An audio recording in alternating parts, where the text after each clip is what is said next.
WWF Pakistan and CEO of Parveen. And as I said, I'd like to acknowledge the presence of our esteemed guests, OBE, philanthropist, visionary, entrepreneur, President Emeritus Pakistan, Vice President Emeritus International, founder of LUMS.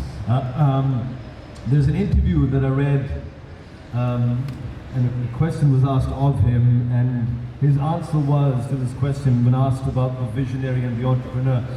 What he said was, I think, profound. That visionary or an entrepreneur is someone who thinks beyond his or her time. If you could please put your hands together for Syed Babar Ali. So we'll get you on stage in just a bit. Thank you very much, sir. And also, as you can see, there's two chairs set up here as Babar Ali Saab makes his way to the stage. He's our guest on this makeshift TV show, kind of, platform. And the host for this particular TV show, I've had the pleasure of interviewing, I think once before. She is the youngest board member and from one of my favorite cities in the world, from GB. I love that place. So, ये उनके कहने पर मैं इस show का नाम रख रहा हूँ, बकौल डॉक्टर फौजिया के नमकीन चाय and chaat with Dr. Fozia आए. Dr. Fozia Parveen, खातिन हज़रात, जनाब सैयद बाबर अली on नमकीन चाय and chaat.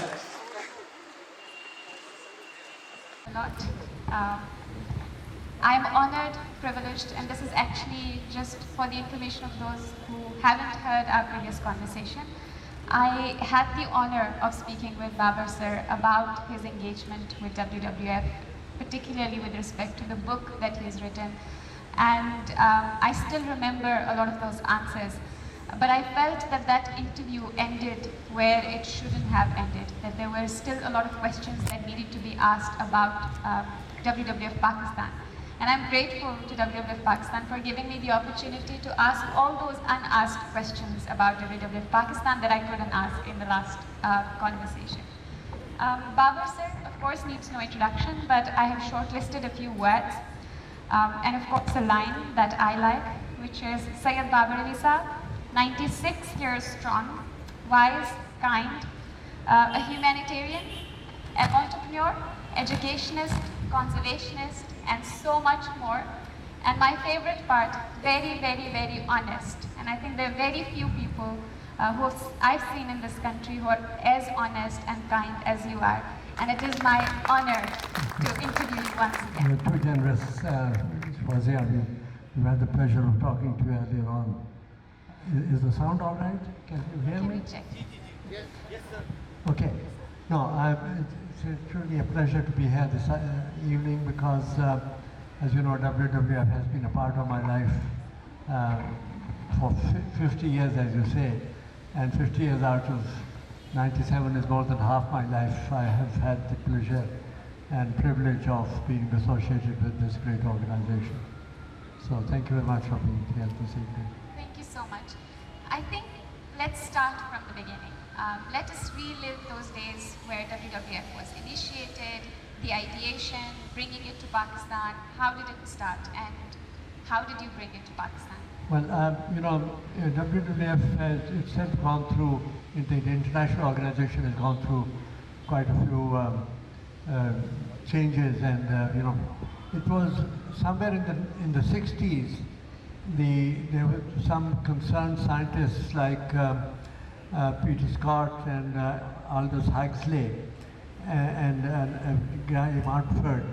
They put their heads together and started worrying about the diminishing population of the animal species around the world. And they then thought that they should set up a kind of, they called it wildlife appeal, to appeal to the world that here is something which is being diminished and being exterminated. So they approached Prince Bernhard, the Prince Consort of the Queen of the Netherlands, if he would be interested to head this organization, and he readily agreed. So they set up this organization with headquarters in Switzerland, because Switzerland, as you know, is very welcoming to international organizations. And how I came into the picture was that my friend Tom Roberts, who was a naturalist, he had a business interest in Pakistan, and my family and his family were collaborating for a textile mill in Rahim Yar Khan. And I knew Tom was very much interested in nature. He was an artist also.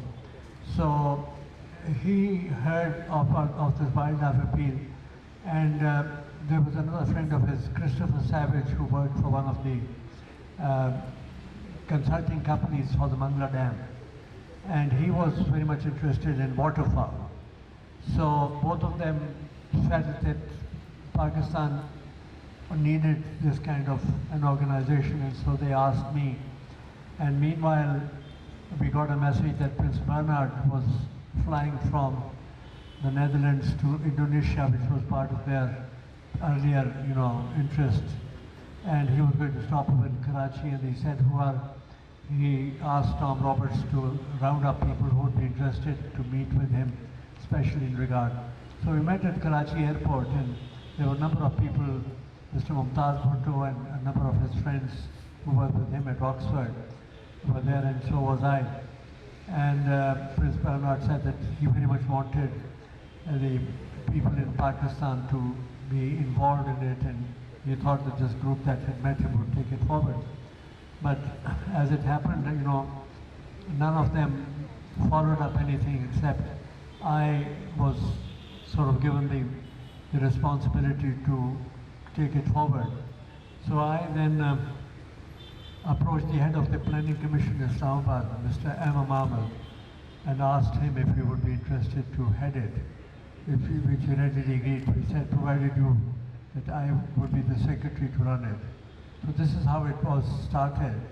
And meanwhile, Mr. Ahmed he got an offer from the World Bank, he went away. And then we requested Mr. Mumtaz Bhutto, who meanwhile, Mr. Bhutto's government has come into it, and Mumtaz Bhutto was his cousin and a very important functionary. So we asked him, and he was happy to head the organization. But it was, all the paperwork had to be done, and all the organization. I carried the whole burden of setting it up in Lahore. And then soon after Mr. Bhutto,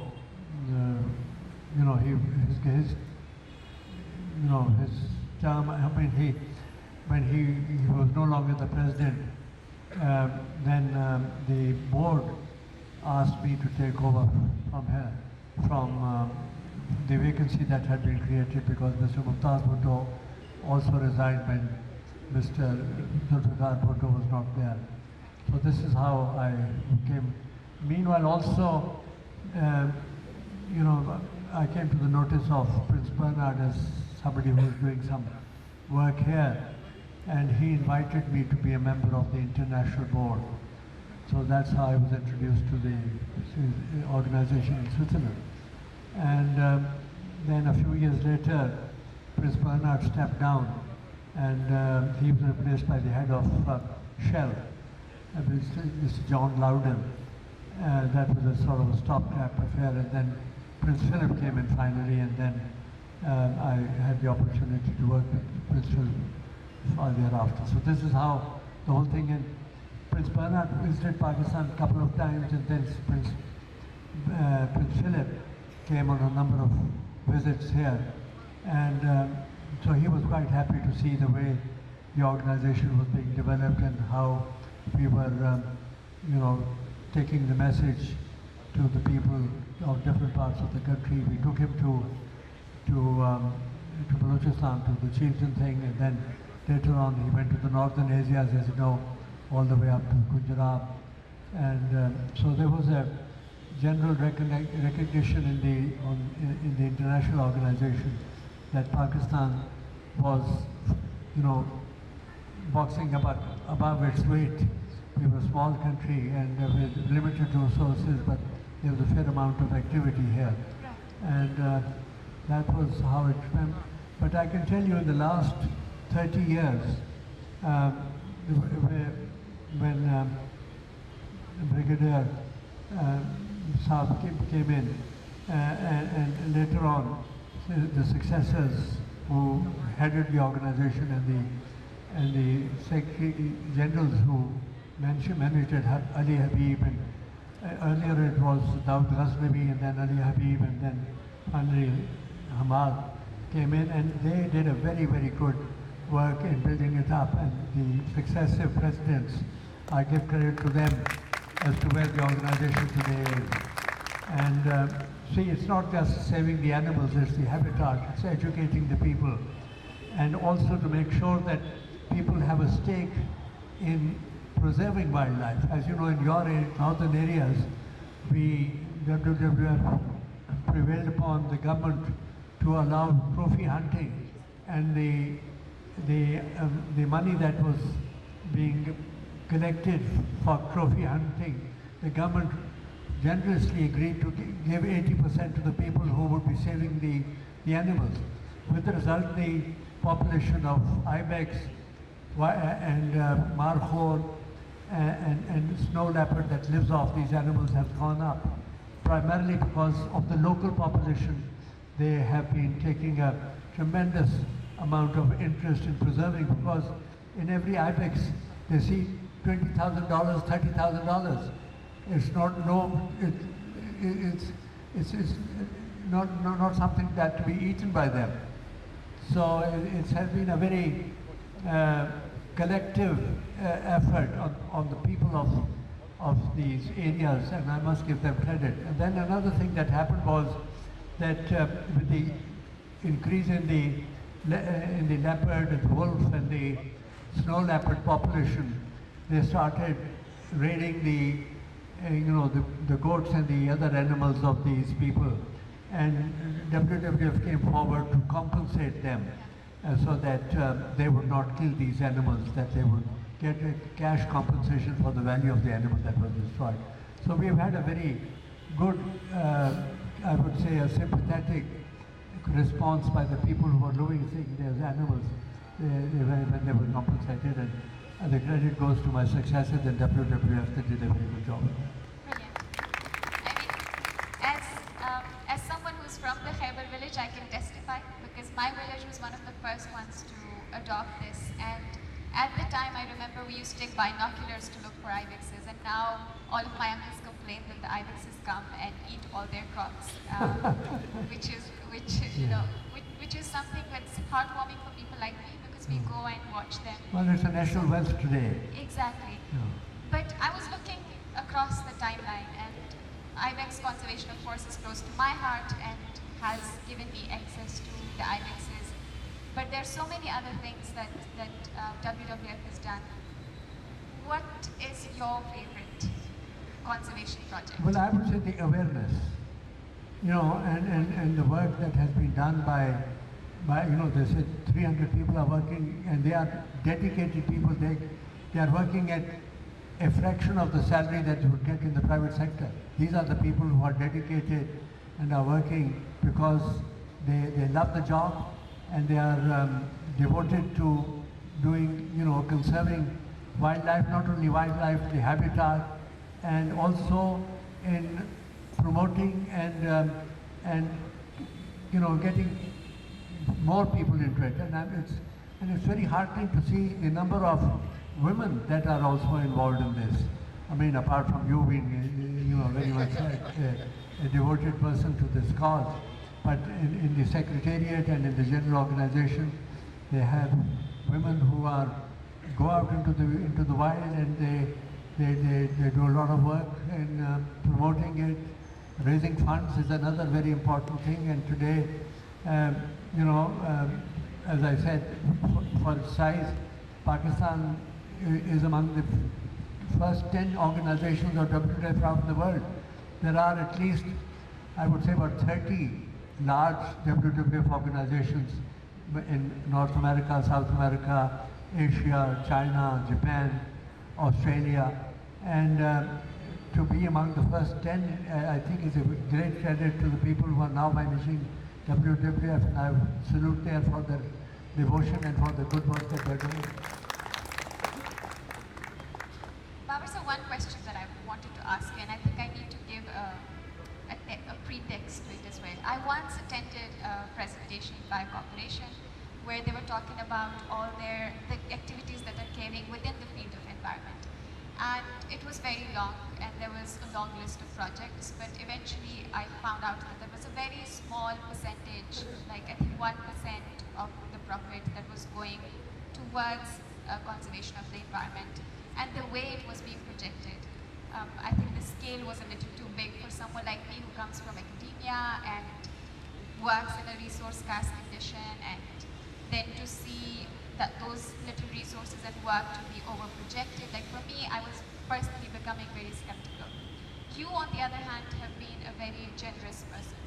You have gone above and beyond any call to make sure that you support these initiatives, that you give whatever you have and give the spaces that you have for initiatives like these. What motivates you, and how can you motivate others? Well, my response to what you say is, what little I have done is not enough. I should do more. Because by working on causes such as this, which affect a larger population, affects humanity, affects the future generation, you can't do enough. And you have to keep on working on it.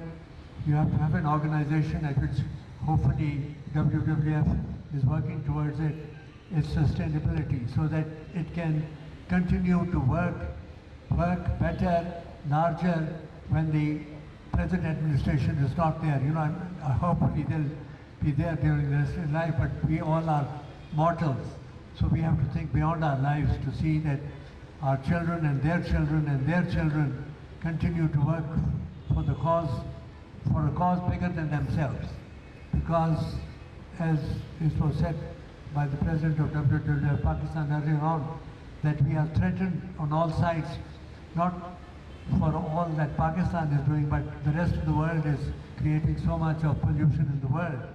We are doing our small share also. We have to be more constructive, we have to be more careful, we have to be more economical in whatever we do.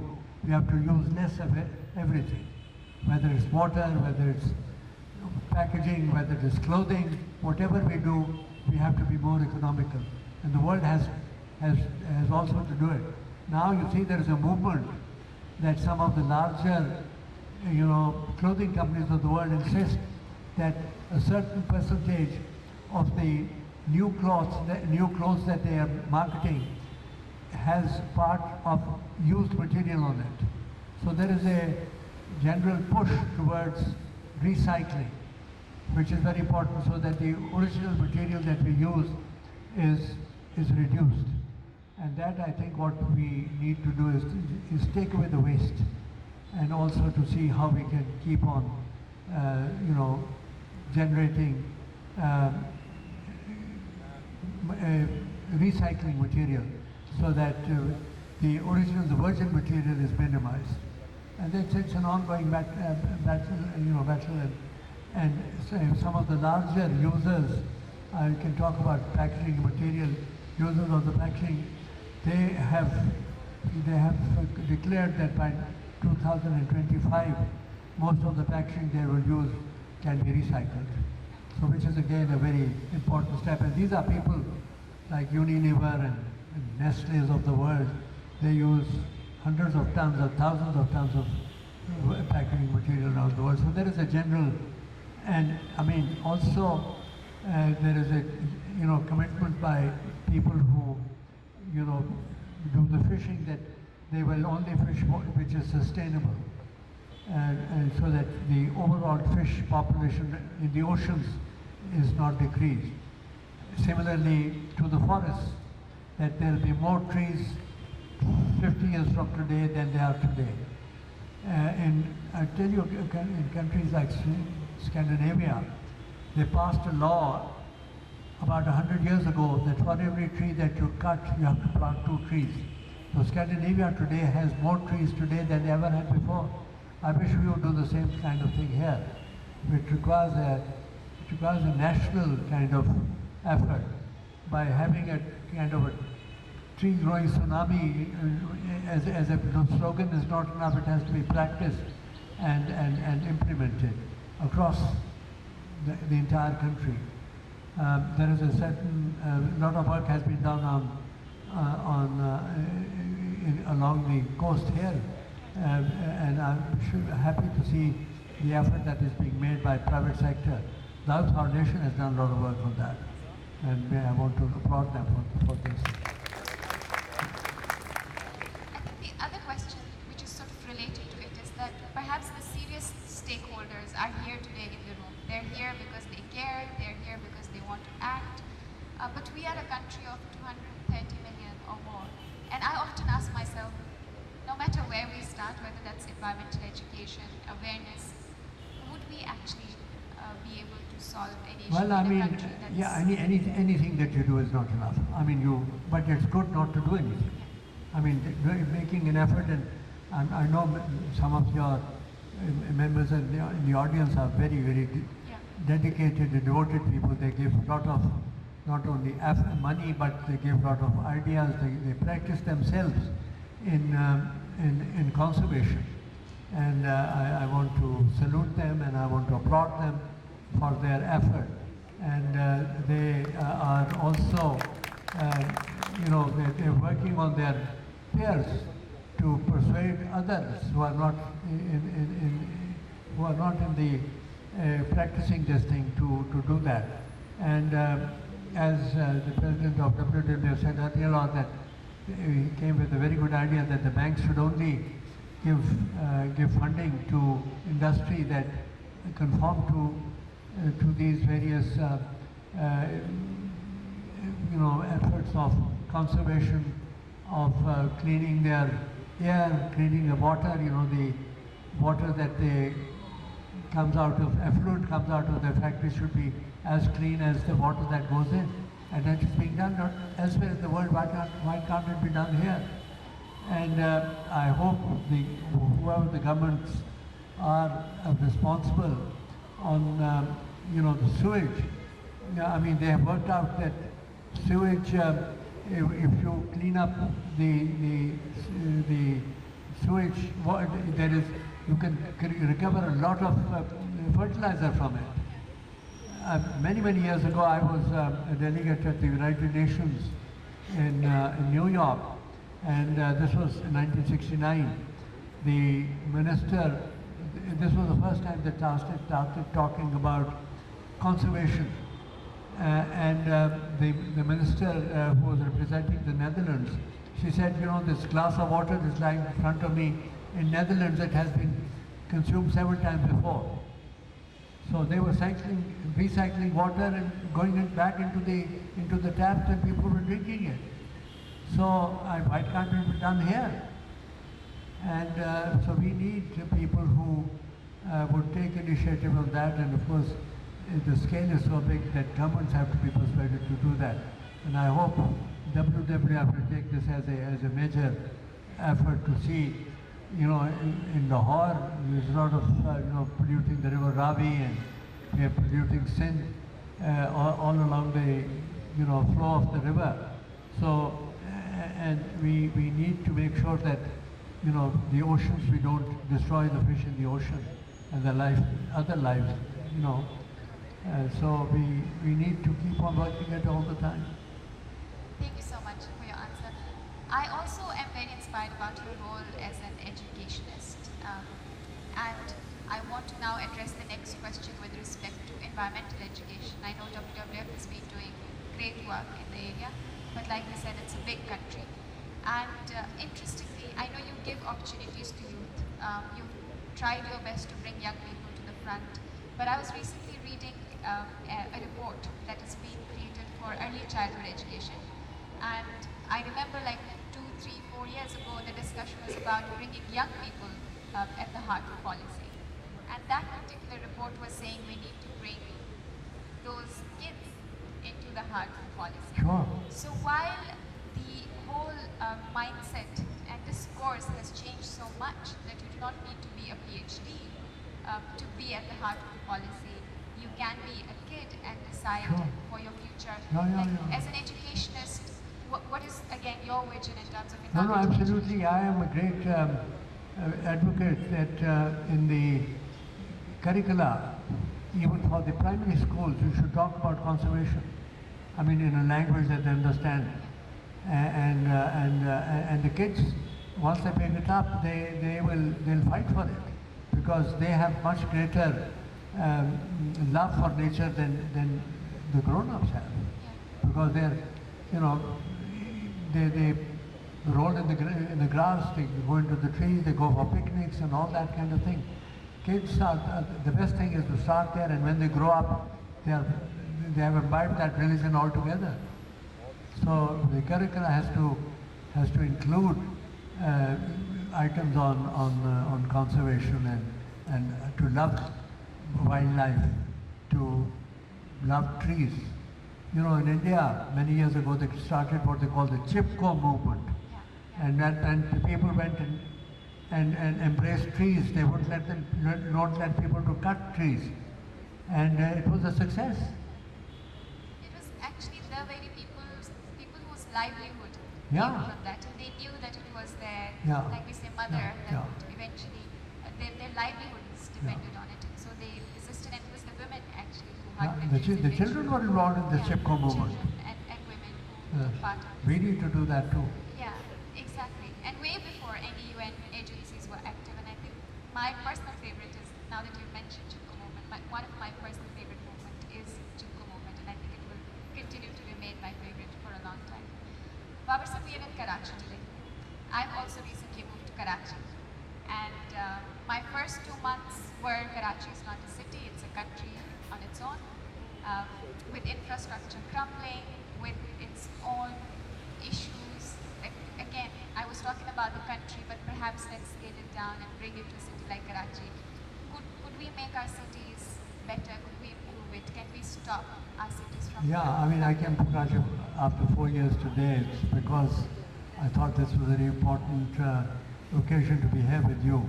So that shows my devotion to WWF, because I mean, there have been several invitations to me to come to Karachi, and I said I was not traveling, but Hamad came into my office and that you have to come. So I didn't even hesitate half a minute to agree to be here this evening, and I'm very happy that I'm here. And I'm very grateful to all the people who have gathered here today to celebrate and to acknowledge the good work that has been done by WWF. I salute them. No, you know, as we were flying in landing into Karachi, I was amazed, not amazed, I was sad to see so much of construction around the place. And I didn't see a single tree anywhere, which is very, very sad.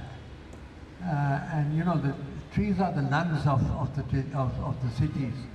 And I hope there will be I mean, I came to Karachi first time in 1948, and there were plenty of trees in Karachi, but not too many are visible today. There are too many high-rise buildings, and there is very little greenery around the place, which is a pity and a shame. And you know, ultimately the health of the people will suffer as a result of going away from nature. And this is something that I think people who live here have to educate about it. The planning people. The other problem is that, you know, there is so much of unemployment in the rural areas. People are coming to Karachi. They are willing to live in a very difficult environment in Karachi. Difficult, expensive, not friendly, because they want to make a living. And this is something that people have to worry about, creating jobs in the rural areas away from the large cities. And Karachi, of course, is a magnet that pulls a lot of people from all, probably the largest Pathan population outside the frontier is here in Karachi. Karachi probably has more Pathans living than in Peshawar. I can actually say the same for Gilgit-Baltistan. Like I go to some neighborhoods and I feel like I've come to Fozia. Yeah. It doesn't feel like I'm in Karachi. No, but I mean, not that anybody doesn't like Pathans, but they can do much more in their own country, but provided they have opportunity to get jobs. Absolutely. And the most important thing is we have to worry about creating new jobs, opportunity, and family planning. This is something that we need to worry about, because anything that you do is negated by the way the population is exploding. We can learn much from what's happening in Bangladesh, for instance. They've done a fantastic job in improving the quality of life in Bangladesh by controlling the population. I don't know whether WWF will ever address this issue of family planning, but ultimately it's something that is everybody's issue. I think we have to bring these social issues into the agenda. Yeah. Because in the end, like When we started looking after the cuddly animals, then we started looking after their habitat. Then we started looking after, education. And habitat was also being eroded by the growth of population. So you need to address that issue also, that population should not just be exploding and taking away land from agriculture, from parks, from natural, forests. Pakistan probably has the least coverage of forests in the world today, country. I mean, other than Saudi Arabia, which is a desert, but here, I think it's minimal. From Karachi in this hall, as in they're all people who act, who contribute, who are doing what they can. But on the other hand, I think these are tough times for the country, but I think for every individual, for all of us, for organizations. And it's such a time where there's so much homelessness. What would your message be as an educationist, as a conservationist, but also as a business person who understands? Well, I can tell you, I've lived all my life in this country except for maybe few months or few months in a year traveling abroad. There's no better country than Pakistan as far as I'm concerned. There's every opportunity. This country needs everybody that can contribute. And God has given us excellent weather. They've got good climate. I mean, there are very few countries in the world that can plow the ground 12 months a year. In Europe, in America, 6 months a year, the other 6 months is covered by snow. We are gifted. We are ungrateful to what God has given us. And we've got to work hard, we've got to work honestly. There's no better country for us to work in than Pakistan. And I'm an optimist. I mean, with the people with energy who are sitting here in this compound today, I have a lot of hopes, that they will continue to raise children who will make this country better, and they themselves will make a big contribution. So I am one of those people who really honestly believe that there's no country better than Pakistan for us. And with that hopeful message, And unless you have anything it has given us everything, and we are very ungrateful if we don't serve this country in a more honest and a diligent way. And I can appeal to the people who have resources that you'll never get poor by giving. Yes. And I have come to the conclusion that unfortunate is the man who dies rich. I have seen too many families being destroyed by leaving wealth to the younger generation. Spend the money well, educate, give your kids good education, but let them go and earn their living. Don't give them a Porsche or a Lamborghini, an exotic car. Give them a small Toyota or something like that. But let them earn their living and give them values so that they love Pakistan and they work hard and honestly. There's no better country than this. Thank you very much. It's a great honor to be here this evening. And I'm very, very grateful to you for giving me this opportunity to talk to you and to talk to them. And also I want to thank them for supporting WWF. This is the largest NGO in the world, WWF. And it's all, run by people on donations from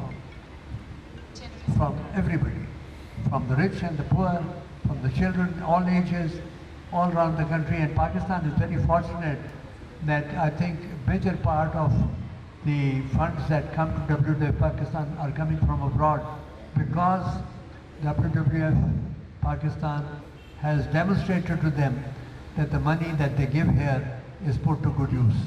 And I hope they'll continue to do that in the future. And my compliments to the President of WWF and to the Director and to the staff, because each one is spending that money in a way that the donor is happy, and they continue to give support from outside Pakistan. And also I want to thank the people in Pakistan who are helping us, because there is no better cause than looking after the future of this country. Thank you very much. Ladies and gentlemen, on that note, please join me in thanking Babu sir. Thank you. Babu sir.